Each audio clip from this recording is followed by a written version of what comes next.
Alpha and Omega, memory of Dennis Hopper.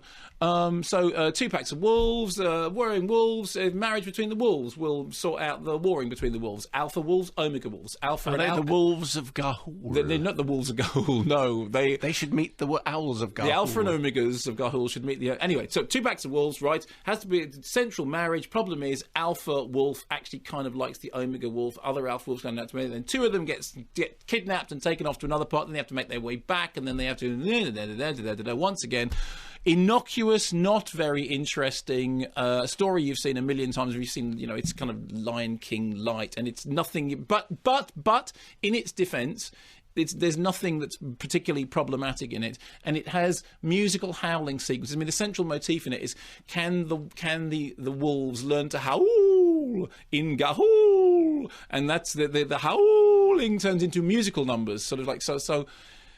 It's not very good.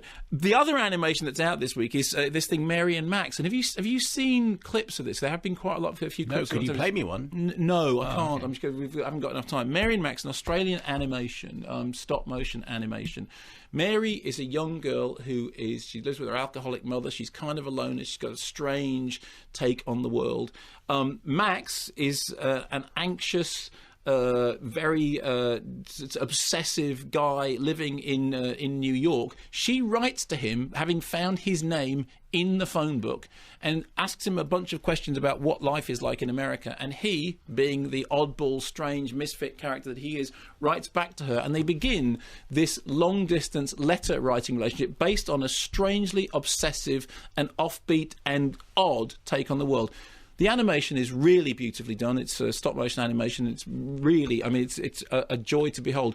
There is quite a lot of macabre humour in it. The film has got a 12 certificate, and in fact, if you go to the BBFC site, they explain why. I mean, there are many things in it.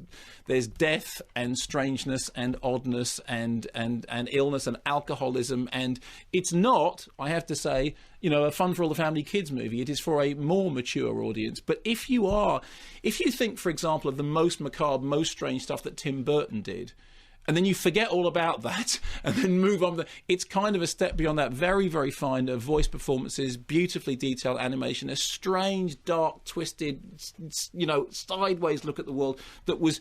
The main question for me was, who exactly is it for? And I tell you, it's not for very young kids, but it is for the young kid in the grown-up in all of us.